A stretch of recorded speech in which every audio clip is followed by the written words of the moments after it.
In this month's March Bulletin, Australia revamps its migration strategy. A new era for skilled immigration sees high-skilled workers favoured for permanent residency. State and territory nominations open. Offshore skilled workers encouraged to explore diverse opportunities across Australia. Economic resilience in focus. Migrants fuel Perth's growth, bringing vitality and diversity to local communities. International students welcome. Australia's new rules simplify transition from study to permanent settlement. And we announce the March winners of the Australian Immigration Bulletin giveaway. Please check the Bulletin members area to see if it was you. All this and more coming up in the members-only March edition of the Australian Immigration Bulletin.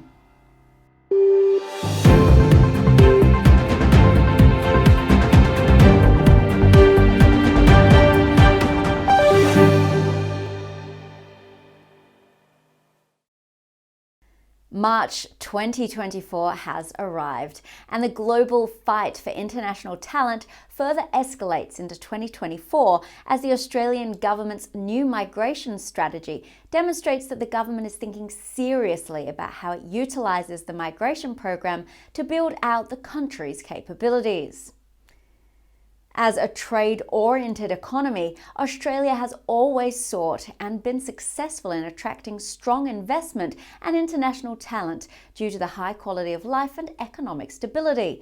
Australia's appeal has been further enhanced by the increasing cultural diversity, which reached an inflection point in 2021, when more than half of Australia's residents or their parents were born in another country.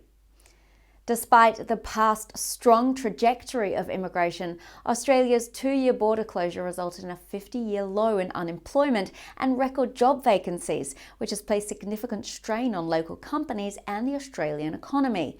With Australia now sharpening its narrative to further attract international talent, 2024 is expected to be another significant year in Australian immigration history. In this month's federal news, the Australian government has decided to skew the immigration system more in favour of high-skilled people seeking permanent migration. This reorganisation aims to shift the overall character of the migration system away from temporary migration and toward permanent residence and citizenship. This is undoubtedly a positive initiative that provides people with a greater investment in the country and hopefully a greater sense of civic engagement. Also in this month's federal news, we discuss how immigrants to Australia are lifting local wages and how immigration will continue to sustain Australia over the next 50 years. In this month's state news, skilled workers residing offshore remain eligible to be considered for all state and territory nominations. Please view the state migration section of this month's bulletin for all state and territory program and opportunities available. In this month's economic news, Westpac Chief Executive Peter King says he expects the Australian economy to remain resilient, supported by low unemployment and healthy corporate sector balance sheets. In other economic news, we take a closer look at the coastal city of Perth and the many communities of migrants who have shaped Perth's suburbs and made them home.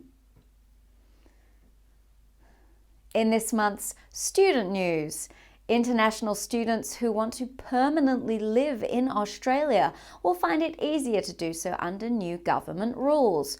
Also in this month's student news, we explain the impact of Australia's new migration policy on international students and migrants.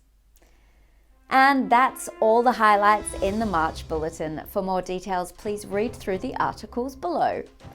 Thank you for joining us, and bye for now.